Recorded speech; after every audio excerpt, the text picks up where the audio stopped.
Oke, selamat pagi teman-teman.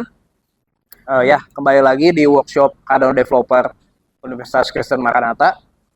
Eh, ya, jadi buat yang belum kenal, saya baru pertama kali hadir. Perkenalkan, saya Valdrian Ivandito. Saya alumni Elektro Maranatha angkatan 2013. Ya, jadi hari ini adalah workshop seri terakhir. Kita sudah mengadakan workshop dari bulan sekitar bulan September ya. Sudah 3 bulan. Ini adalah workshop seri yang terakhir. Ya, jadi hari ini kita akan menuntaskan materi kita. Ya, jadi materi kita kali ini adalah Introduction to Smart Contract Programming using Icon ya. Jadi kita akan mencoba membuat aplikasi Web3. Kita akan buat secara full stack ya, end to end, mulai dari pembuatan smart contract sampai front end ya, bagaimana user berinteraksi dan bertransaksi menggunakan smart contract ini. Ya, jadi di sini kita lihat contoh ya. Kira-kira produknya apa gitu? Produknya apa di Web3 atau di crypto ini? Aplikasi-aplikasi yang berhubungan dengan smart contract ya, aplikasi-aplikasi yang mengimplementasikan smart contract.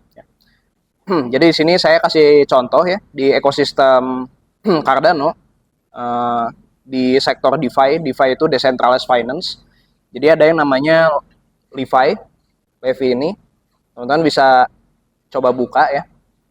Nah, jadi ini adalah platform lending borrowing. Jadi di sini ada lender yang meminjamkan uang. Kemudian ada orang yang mau borrow ya. Di sini karena ekosistem Cardano ya tentu saja currency-nya ADA ya. Sekarang satu ADA itu sekitar $1 ya. Beberapa bulan yang lalu tuh satu Cardano tuh 5.000 ya. Sekarang udah jadi 15.000. Jadi teman-teman congrats di sini yang di workshop yang lalu ya, coding challenge dapat reward berapa puluh ADA, lumayan. Jadi nanti teman-teman silahkan simak baik-baik materinya dari awal sampai akhir. Saya yakin kalau teman-teman menyimak materinya dari awal sampai akhir pasti nanti bisa ngerjain coding challenge-nya ya. Jadi nanti coding challenge kali ini menarik banget ya, karena teman-teman di sini nggak cuma dapet ADA, tapi juga teman-teman silahkan nanti ambil ini tote bag ya. Kemudian teman-teman pilih 3 varian, misalkan topi, terus buku catatan, dan mug 3 sama stiker 1 ya. Jadi teman-teman sini ada 8 pemenang yang dapat merchandise ini, silahkan ambil nanti gitu ya. Oke, balik lagi ke Levi. Ya, jadi saya di sini kasih sedikit contoh bagaimana cara kerjanya ya.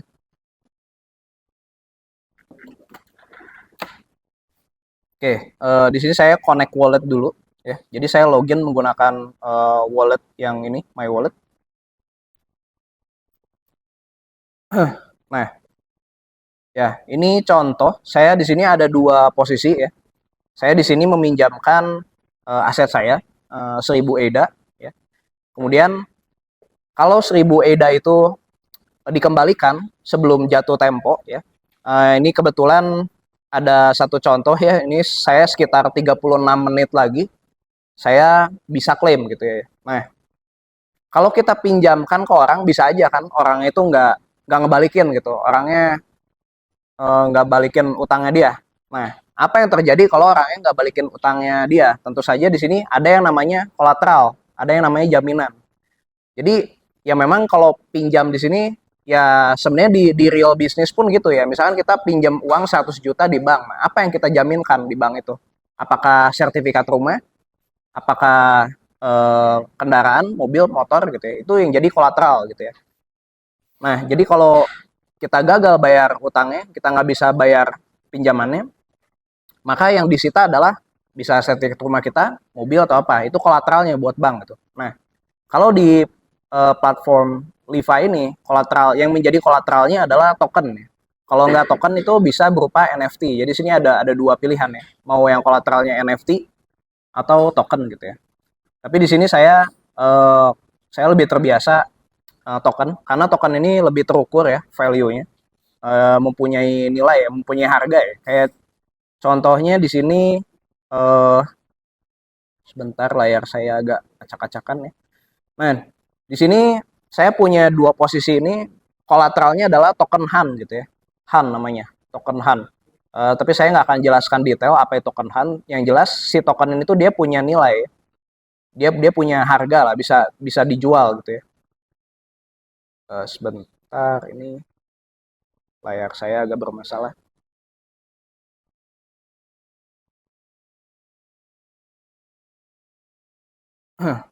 Ya, jadi kita lihat, coba lihat harganya ya. Nah, jadi token Han ini dia punya nilai, punya harga lah ya. Ini contohnya. Jadi kurang lebih cara kerjanya seperti itulah. Ada jatuh temponya, gitu ya. Kalau gagal bayar, saya dapat tokennya. Tapi sebelum jatuh tempo, kalau orangnya bayar, maka saya dapat interest ini sebesar 35 EDA. Mungkin ini sekitar 3% lah kurang lebih ya interestnya. Nah, kita tahu bahwa di blockchain, misalkan di Bitcoin, itu adalah blockchain generasi satu. Di Bitcoin itu ya fiturnya hanya sebatas peer-to-peer transaction ya. Hanya mengirim aset saja, mengirim Bitcoin saja gitu.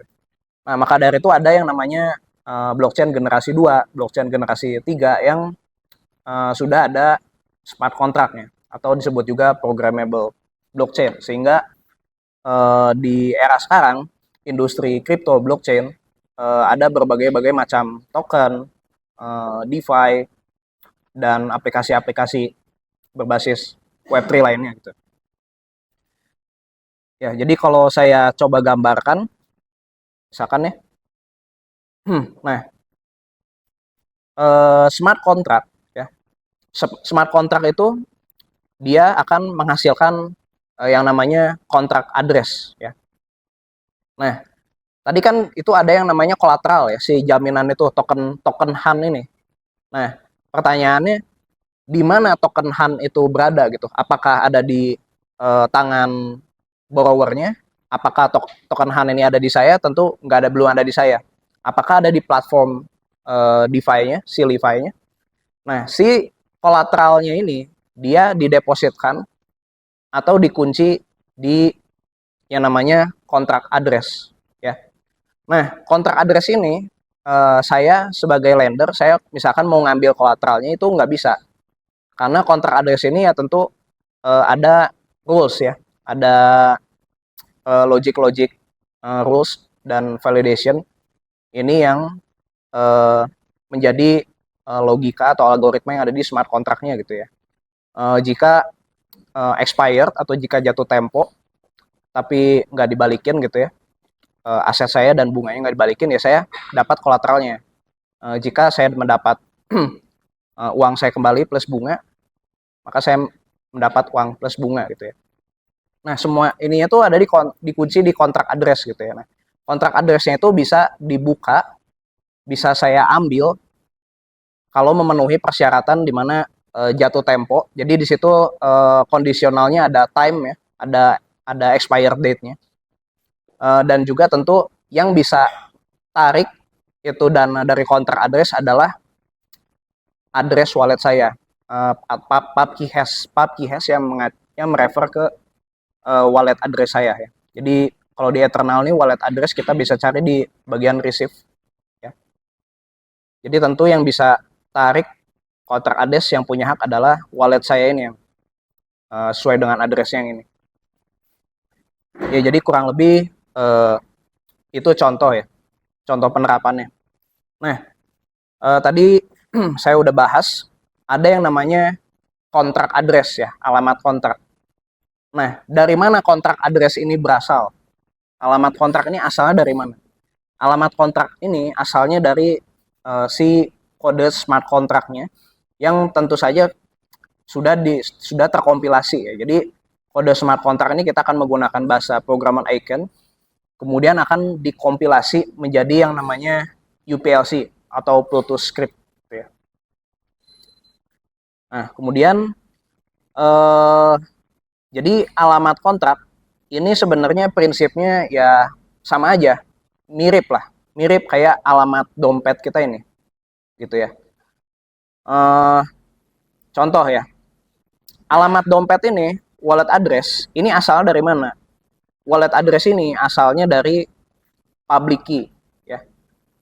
Di workshop sebelumnya, di materi-materi sebelumnya, yang pertama kali saya sudah jelaskan ada yang namanya public key, ada yang namanya private key ya. Jadi public key itu akan akan menghasilkan wallet address. Kemudian ada yang namanya private key. Private key itu untuk kita punya hak melakukan transaksi ya, untuk menarik dana atau menarik aset dari alamat address, dari alamat dompet tersebut ya. Nah, begitupun dengan alamat kontrak address. Nah, tapi bedanya di sini, kontrak address itu bisa ditarik dananya, asetnya, kalau memenuhi rule validation dari smart contract-nya. Ya, jadi kurang lebih begitu. Saya ulangi lagi, jadi alamat dompet, wallet address yang di wallet ini asalnya dari public key. Ya. Kemudian bagaimana cara kita menarik atau bagaimana cara kita mengambil atau mengirim atau melakukan transaksi dari alamat dompet adalah menggunakan private key. Oke. Nah, bagaimana dengan smart contract? Smart contract prinsipnya hampir sama, mirip. Smart contract ini, alamat kontrak ini, maksud saya, alamat kontrak ini asalnya dari UPLC. UPLC itu hasil kompilasi dari smart contract-nya. Bagaimana menarik dana dari kontrak address, ya, atau dari alamat kontrak? Caranya dengan cara memenuhi persyaratan atau kondisi dari smart contract yang dibuat. Ya, jadi kurang lebih seperti itu prinsipnya. Oke, kemudian ada yang namanya Pluto Score atau UPLC. Ya, jadi ini hanya pengetahuan saja, sekedar tahu aja. Kalau mau lebih lanjut, silakan baca dokumentasinya. Di sini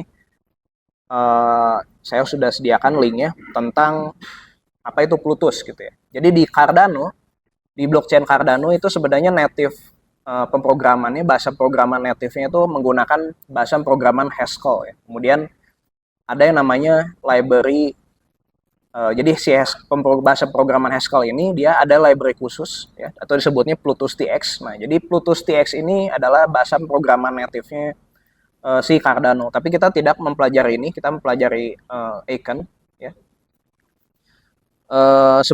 Dan pada dasarnya hampir sama gitu ya, mau kita pakai Icon atau Plutus, sebenarnya di Cardano ada bahasa programan yang lain-lain lagi, kayak contohnya ada Marlow, ada Helios, ada Opsin. Bahasa-bahasa programan ini walaupun berbeda-beda gitu ya, bermacam-macam, tapi at the end setelah dikompilasi itu pasti menjadi format UPLC ya. UPLC ini bentuknya adalah format CBOR ya. Kurang lebih seperti ini ya, CBOR hex, dan yang format CBOR ini yang dieksekusi nanti di ketika bertransaksi ya. Nanti kita akan melihat ketika praktek di bagaimana caranya mengintegrasikan smart contract ke kode JavaScript-nya. Dan di situ kita udah nggak perlu repot-repot ya, gimana cara konversinya, parsingnya jadi kayak gini, karena udah ada library-nya. Jadi kita nggak usah pusing-pusing mikirin ini gimana caranya supaya jadi CBOR gitu ya. Oke. Ya, tadi saya udah jelaskan, jadi di Cardano ini ada bermacam-macam bahasa programan untuk smart contract. Ya. Native-nya itu Plutus, kemudian di sini ada Marlow, ada Icon, Helios, Opsin. Saya jelaskan sedikit ya. Jadi kalau yang Helios ini base-nya itu JavaScript dan TypeScript. Nah, kemudian Opsin itu Python. Jadi teman-teman yang mungkin sudah nyaman dengan bahasa programan tertentu, misalkan dengan Python, ya mungkin silahkan nanti kalau tertarik untuk membuat smart contract di Cardano, tapi pakai Python gimana caranya sih, ya bisa nanti silakan coba cari tahu tentang Opsin ini ya. Jadi ini ada repo-nya. Tapi memang yang paling populer itu sejauh ini menggunakan bahasa programan Icon gitu ya. Ya, ini yang Levi ini berbasis bahasa programan Icon. Jadi ini produk Levi ini salah satu contoh ya hasil smart contractnya dia menggunakan bahasa programan Icon ya. Nah, tahu dari mana? Jadi saya beberapa yang lalu sempat coba-coba cari tahu ya. Uh, Sebentar. Jadi si Levi ini dia sudah diaudit smart contract-nya. Ya.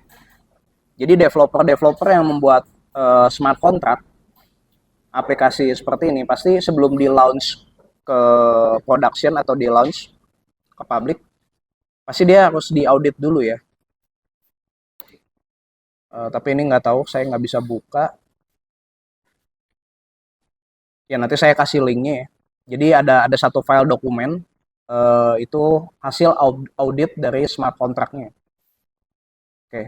Oh ya, ini saya ada satu, ternyata ini orangnya udah ngembaliin. Jadi ini kebetulan satu contoh yang sangat bagus. Saya sambil menjelaskan, kemudian ini nggak tahu tiba-tiba loan finish. Padahal tadi waktunya sekitar 36 menit lagi ya. Nah, ini berarti orangnya dia udah ngembaliin. Kalau orangnya lupa, hari ini orangnya lupa gitu ya, lupa ngembaliin. Terus udah habis waktunya. Nanti di sini tombolnya ini tulisannya foreclose. Kalau saya klik foreclose, saya dapat si token Han ini, gitu ya.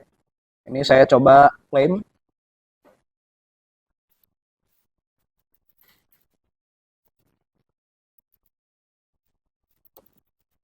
Ya. Nah, ini contoh ya. Ini contoh saya user yang memiliki dompet ini. Saya mempunyai hak untuk mengklaim ini, atau saya mempunyai hak untuk menarik aset saya yang dikunci di kontrak address ya. Tadi kan saya udah jelaskan bahwa aset itu dikunci di kontrak address. Sebentar. Oke, ini saya udah klaim.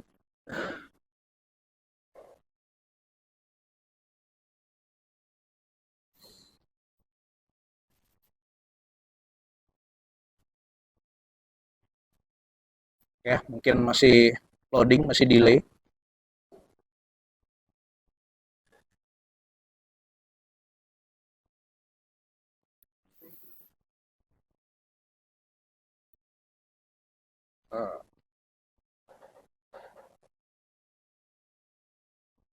Oke, ya, jadi transaksi ini udah saya tanda tangan tadi, udah submit transaction juga ya.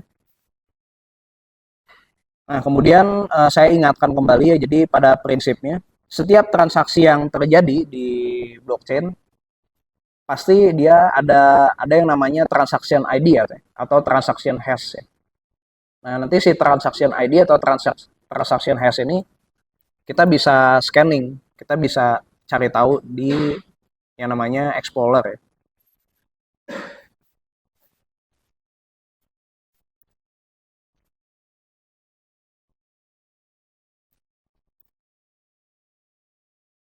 Oke, ini kalau masih belum muncul, biasanya delay juga. Oke.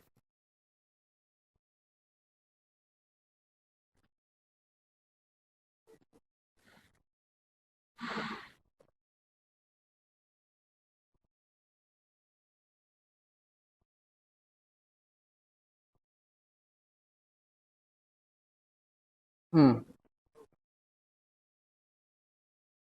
Oke, mungkin ini delay sambil nunggu ya. Sambil nunggu saya lanjut slide berikutnya. Ya, jadi di sini kita akan coba pakai bahasa programan Icon, tapi karena berhubung dengan waktunya kita sangat-sangat terbatas, jadi kita nggak mungkin ya dalam dalam sehari langsung belajar semuanya, karena belajar bahasa programan Icon tuh ya ini basic-basicnya, ada tentang tipe data primitif, ada variabel dan konstanta, fungsi, data custom, terus aliran flow. Aliran flow tuh kayak kayak semacam if else kayak gitu. Validator, modul, unit test, troubleshooting. Kita coba lihat sedikit ya. Tipe data primitif. Ya, jadi tipe data primitif ya Jadi ya sama aja pasti teman-teman familiar gitu ya dengan yang namanya boolean. Kemudian ada operator gitu ya. Kayak gini sama dengan and or not gitu ya. Eh, kemudian ada integer, ada byte array, ada string, tuples, pair. Ini tuples, pair juga ada di Python ya. Oke. Hmm, kemudian variabel dan konstanta. Ini yang basic-basic banget lah. Ya, jadi teman-teman di sini yang udah punya basic bahasa programan pasti ya udah cukup familiar lah, udah nggak asing lagi. Nah, tapi yang beda dari bahasa pemrograman Econ ini adalah paradigmanya ya. Jadi paradigma bahasa pemrograman tuh setahu saya ada dua, ada paradigma imperatif, ada fungsional. Jadi kalau yang imperatif tuh dia lebih sekuensial. Kayak contohnya Python, JavaScript itu bahasa pemrograman imperatif. Nah, tapi Haskell dan Icon ini dia disebutnya bahasa pemrograman fungsional, pure fungsional. Jadi dia nggak bisa kayak mindsetnya tuh sequential. Kayak contohnya yang paling kelihatan tuh kalau misalkan kita mau bikin looping. Jadi di sini dia nggak bisa bikin looping kayak pakai for loop atau pakai while ini enggak ya. Kalau mau bikin looping di sini tuh harus bikin function yang memanggil function lagi gitu. Nah, paling kalau control flow-nya kalau kita lihat kan tuh nggak ada kayak tuh. Nah ini nih contohnya yang tadi saya bilang. Kalau mau bikin looping gitu atau disebutnya recursion di sini. Jadi harus bikin function yang memanggil function gitu ya. Tapi ya kalau kayak if else kayak gini standar banget ada ya. Oke,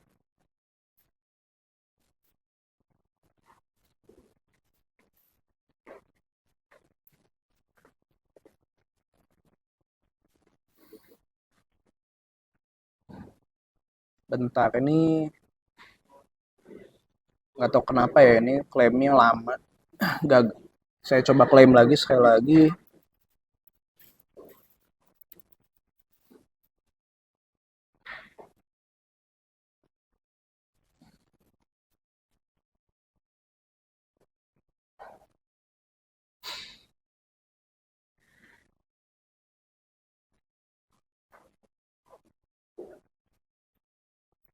Oke, ya. Jadi di awal ini saya udah ingatkan kita akan praktek menggunakan Icon. Jadi tolong install dulu ya.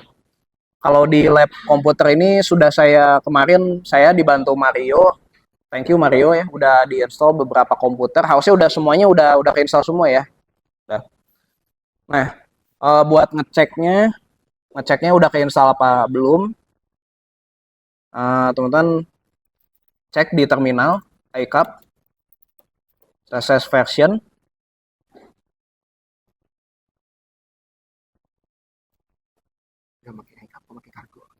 Oh, nggak apa-apa.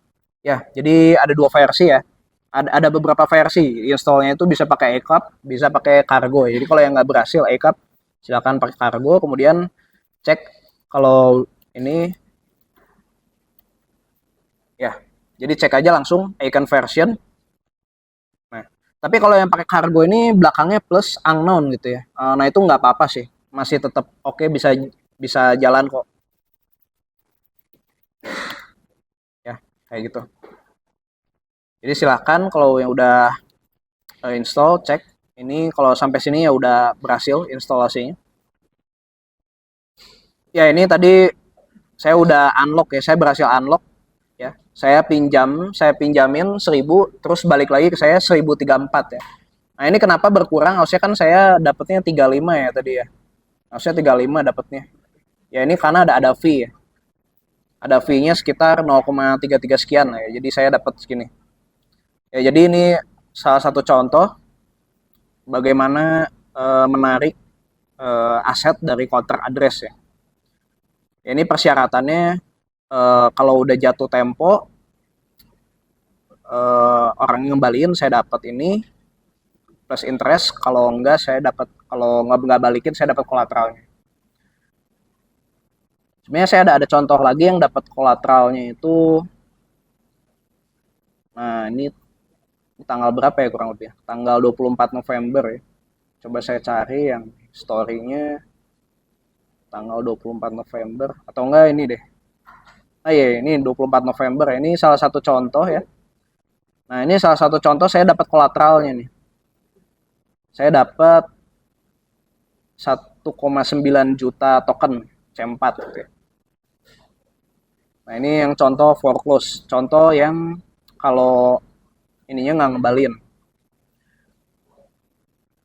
Oke, kita lanjut lagi. Nah, saya di sini bahas tentang validator ya. Jadi ada istilah kalau di pada umumnya kita kan suka dengarnya sering dengarnya smart contract di baik di kripto, di apa smart contract gitu. Nah, tapi kalau di Cardano tuh agak unik ya. Jadi kita nggak nyebutnya smart contract sebenarnya. Jadi Cardano itu sebutnya validator. Nah, tapi seringkali agak rancu dengan istilah node validator. Jadi teman-teman kalau saya di sini sering sebutnya validator, itu konteksnya adalah smart contract ya, bukan bukan berarti maksudnya node validator itu aja sih. Jadi kalau di Cardano agak-agak lain, smart contract itu sebutnya validator gitu ya. Nah, kemudian validator itu atau smart contract itu ada macam-macam ya, ada jenis-jenisnya. Yang pertama itu minting validator, kemudian spending validator, kemudian staking validator atau withdraw validator. Nah, kemudian ada governance validator. Jadi itu macam-macam validator atau macam-macam smart contract ya. Nah, fungsinya apa? Kalau yang minting validator itu adalah smart contract yang berhubungan dengan policy ketika kita mau minting suatu token atau NFT. Kemudian kalau spending, nah ini spending yang paling general, yang paling umum ya. Jadi smart contract yang berhubungan dengan transaksi-transaksi. Nah ini yang lending borrowing ini ya tentu masuk kategorinya adalah spending validator ya. Jadi hari ini kita akan lebih fokusnya di spending validator ya. Jadi bikin validator atau smart contract yang berhubungan dengan transaksi-transaksi. Oke. Oke, nah kemudian saya juga mau review. Saya akan review tentang konsep UTXO ya. Jadi di workshop yang lalu kita udah bahas ya. Jadi di blockchain ini ada dua model transaksi yang paling umum. Yang pertama adalah account base. Yang account base itu contohnya Ethereum, Solana, Binance Smart Chain. Dan yang kedua ini UTXO ya. Nah, Bitcoin itu UTXO account base-nya. Nah, Cardano juga UTXO. Nah, tapi bedanya itu kalau Cardano itu melakukan pengembangan UTXO menjadi EUTXO. Nah, bedanya apa sih EUTXO dengan UTXO? Nah, jadi EUTXO itu ada tambahan parameter redeemer dan datum gitu ya. Nah, jadi struktur data UTXO kayak gini kurang lebih. Kalau dibikin tabel ya, ada transaction hash-nya. Kemudian di sini ada index. Kemudian di sini ada amount itu saldo ya. Saldo berapa banyak aset yang ada di dompetnya. Di UTXO-nya maksudnya. Nah, kemudian plus ada parameter datum di sini. Ya. Nah, jadi bedanya itu UTXO dan EUTXO. Nah, datum sama redeemer tuh apa sih sebenarnya? Datum sama redeemer tuh adalah parameter-parameter yang digunakan di validatornya. Nah, kalau UTXO biasa kan nggak ada datum sama redeemer ya. Jadi kalau UTXO biasa yang di Bitcoin, itu dia sampai kapanpun dia nggak bisa ada smart contract ya. Kecuali kalau Bitcoinnya di bridging pakai layer 2 misalkan. Kalau sekarang udah ada ya layer 2 ya. Dan Cardano ini kalau teman-teman ikutin beritanya, sekarang ada yang namanya Bitcoin OS. Jadi Bitcoin OS itu bridging, nanti akan ada DeFi di Cardano yang bisa menggunakan aset Bitcoin juga. Tapi saya nggak akan bahas panjang di situ ya. Oke, balik lagi ke yang namanya datum dan redeemer gitu ya. Jadi harap diperhatikan karena ini adalah konsep yang sangat penting. Jadi datum sama redeemer ini kunci ya, konsep kunci pada hari ini gitu ya. Nah, datum. Datum ini apa sih? Datum ini atau juga kita bisa bilang ini parameter awal data yang disimpan di blockchain bersama dengan transaksi gitu ya. Jadi data ini adalah suatu informasi atau nilai tertentu yang disimpan bersama dengan aset di kontrak address. Nah, kemudian yang kedua ada yang namanya redeemer. Jadi redeemer ini adalah parameter pemicu aksi ya. Nah, kalau datum itu jadi udah disetting di awal. Kalau redeemer ini pemicu aksi. Jadi redeemer ini adalah parameter yang nanti dimasukin sama usernya, yang diinputin sama usernya. Ya, jadi redeemer ini data yang dikirim user saat ingin bertransaksi atau mengambil aset yang terkunci di kontrak address gitu ya. Sebagai argumen yang akan divalidasi oleh validator script. Ya. Nanti kita akan lihat. Ya. Nah, tapi sebelumnya, jadi redeemer sama datum ini kita kasih contoh ya. Kita kasih contoh kasus untuk analogi ya. Nah, misalkan kita pergi ke gym ya, atau pergi ke mana, ke tempat olahraga ya.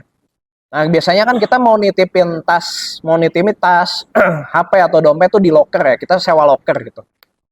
Nah, ceritanya ini lockernya tuh pakai kode lah, pakai kode, sistem kode gitu ya.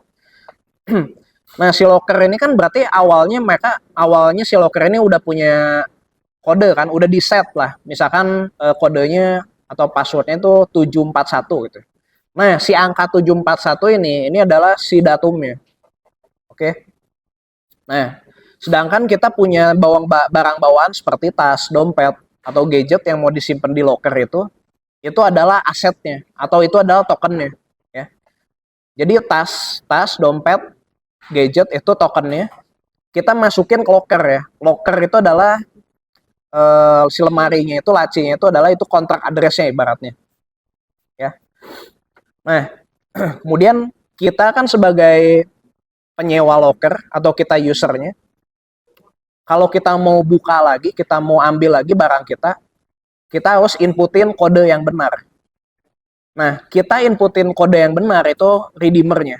Ya, misalkan kita inputin 111 ya. Nah, itu kita masukin redeemernya.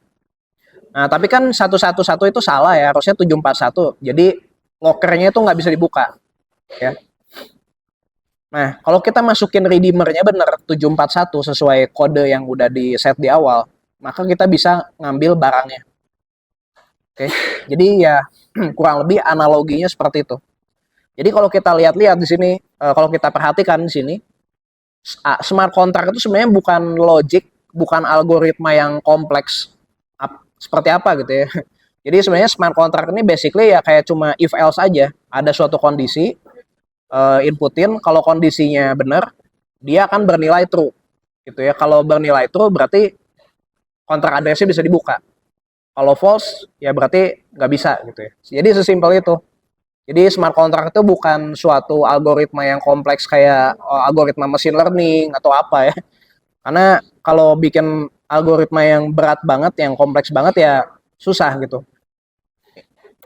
Ini kan blockchain. Nah, mungkin ada yang bertanya juga ini yang ngejalanin yang eksekusinya gimana. Jadi eksekusinya adalah yang tadi tuh yang script yang UPLC Plutus Core itu tuh eksekusinya gini. Ketika melakukan transaksi yang kayak tadi tuh saya kan kasih contoh ada saya sign transaction. Jadi nanti yang eksekusi itu si node yang terpilihnya. Jadi bukan berarti yang eksekusi karena ini decentralized node-nya ada 6.000 yang eksekusi enggak gitu ya. Jadi yang eksekusi ya tetap yang node terpilih untuk ngeproduce si bloknya gitu.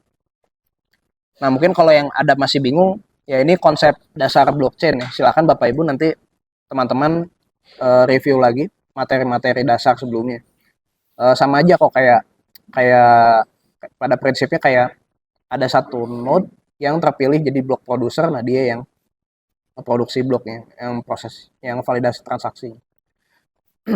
Oke. Nah, sekarang kita coba ya langsung praktek. Nah, di sini kita nggak akan bikin kodenya dari nol, dari awal, tapi kita di sini belajar alurnya seperti apa dan logiknya juga konsep dasarnya. Oke.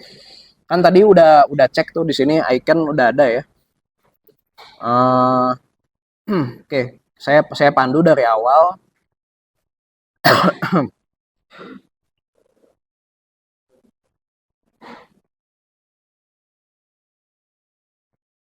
Saya bikin folder baru aja ya.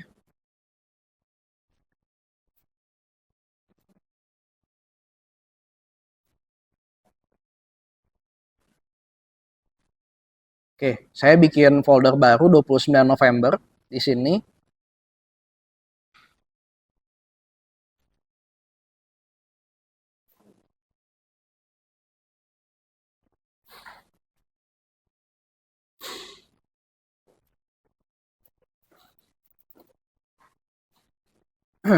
Oke,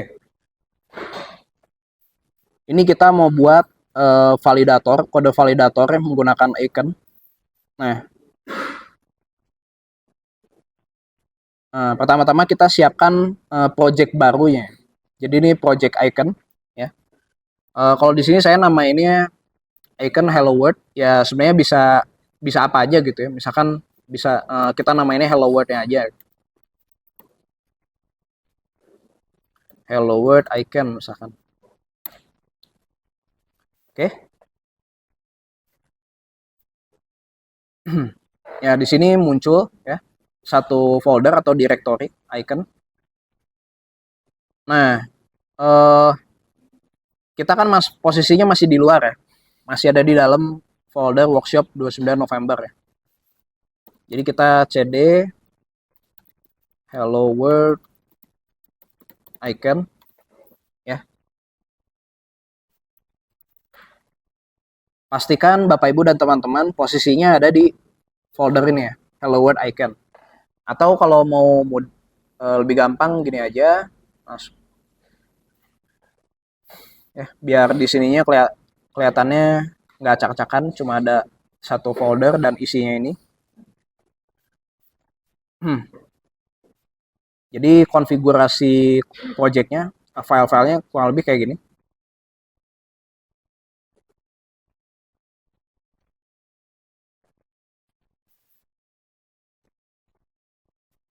Nah, buka terminal lagi.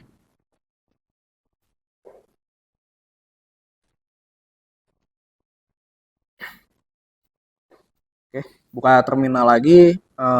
Boleh jalankan icon check. Jadi icon check ini cek ya, library-nya udah update belum gitu. Tapi bisa juga icon check ini buat jalanin unit test ya. Nah, apa itu unit test? Nanti kita akan coba uh, ya. Jadi ini kita akan fokus di bagian folder validator ya. Jadi yang di validator ini kode smart contract-nya. Nah, misalkan di sini kita buat lagi namanya hello world.ak. Jadi icon ini extensionnya .ak. Oke.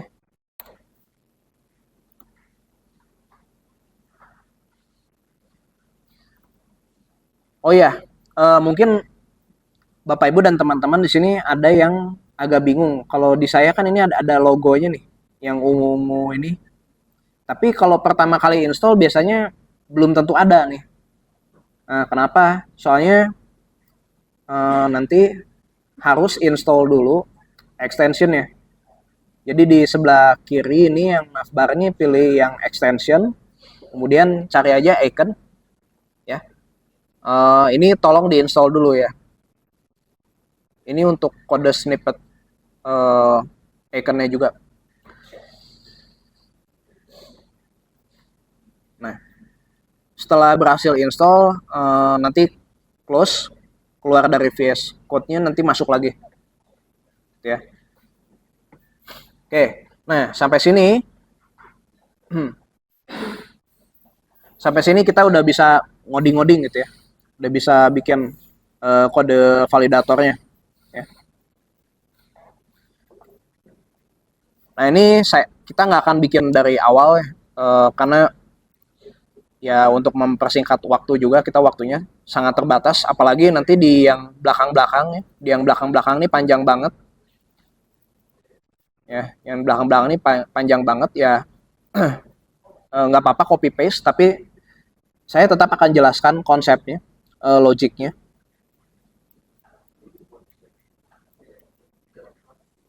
Oke, ya jadi pertama-tama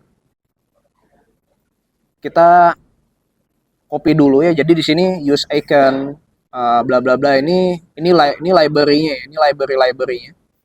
Nah, kemudian di sini ada yang namanya datum sama redeemer ya. Saya udah berulang kali mention ini, datum dan redeemer. Tadi juga saya udah jelaskan definisinya, terus contoh-contohnya, analoginya seperti apa ya.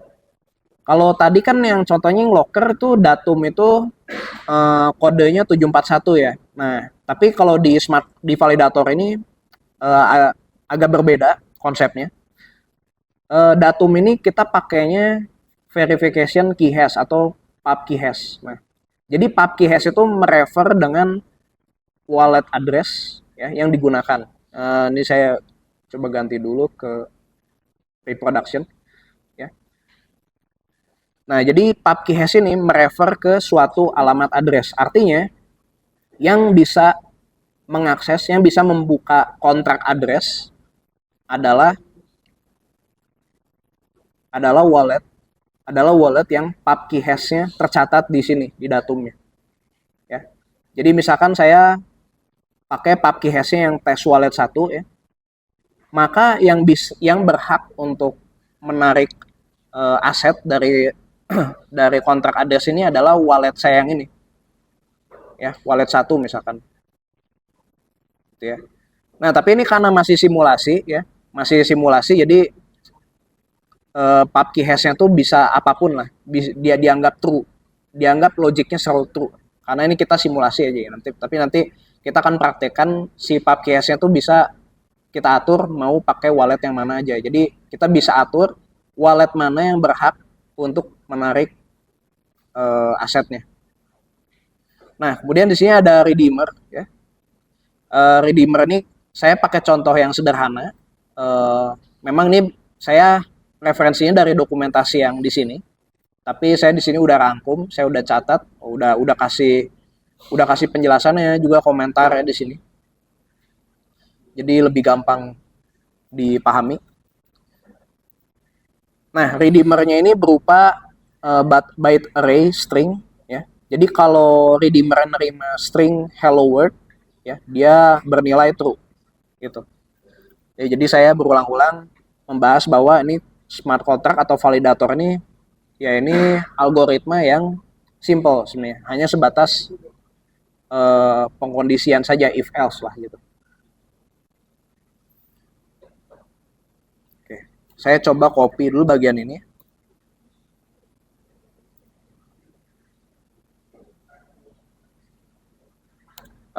Oh ya, selain extensionnya tadi icon, saya di sini pakai namanya prettier ya.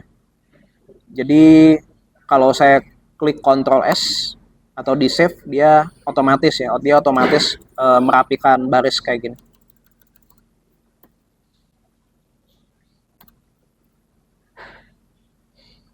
Nah, kemudian di sini kita mulai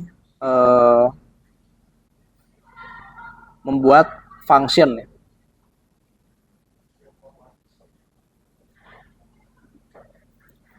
Oke.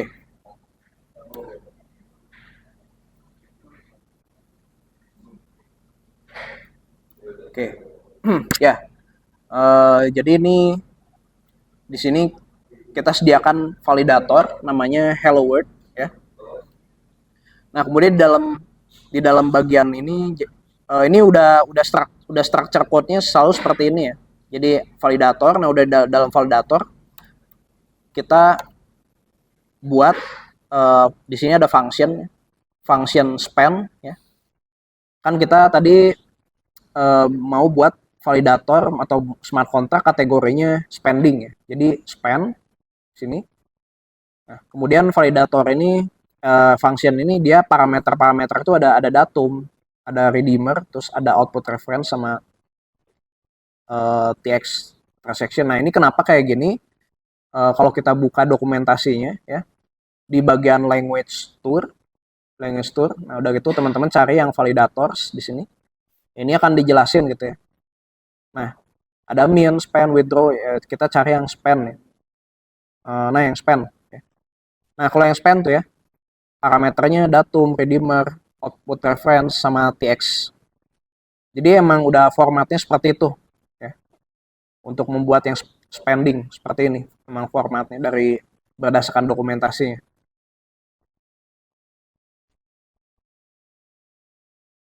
Oke. Nah, logik utamanya di mana? Logik utamanya ya di sini ya. Saya pertama-tama saya baca dulu message-nya, isinya bener nggak hello world gitu ya. Kalau betul, must say hello ini bernilai true ya, ini boolean. Nah, kemudian di sini ada lagi saya variabel must be signed, artinya apakah pub key hash-nya sesuai dengan wallet 1 gitu ya. Kalau saya terhubungnya dengan wallet 2 terus ini nggak bisa ya. Tapi ini karena simulasi ya akan bernilai so true. Nah, terus di sini final validation-nya di sini true ketemu true. Ini kan AND operator ya. Kalau logic AND ya true ketemu true ya bernilai true gitu ya. Kalau true false ya false gitu. False ya false juga. Ya, jadi that's it. Sesimpel itu sebenarnya. Hanya if else kemudian read terakhir ya. Kalau true dia unlock counter address, kalau false nggak bisa gitu. Nah, ini kan kayak gini doang gitu ya. Cara ngetesnya gimana? Cara tahu bahwa validator logic yang kita buat ini hasilnya seperti apa gitu ya. Nah, ada yang namanya unit test ya. Ada yang namanya unit test. Nah, di sini saya udah buat 3 skenario unit test ya. Jadi yang pertama ini kalau redeemernya isinya bukan hello world gitu ya. Kemudian si datumnya juga saya coba buat kalau salah gitu ya. False berarti kan harusnya false. Nah, saya coba skenario kedua, kalau redeemernya bener hello world, tapi datumnya juga false, pakai-nya false, ya true false ya jadi false. Nah, terus yang skenario 3, redeemernya bener hello world, terus datumnya pakai-nya true ya. Ini true ketemu true ya true. Ya, kita coba. Saya copy.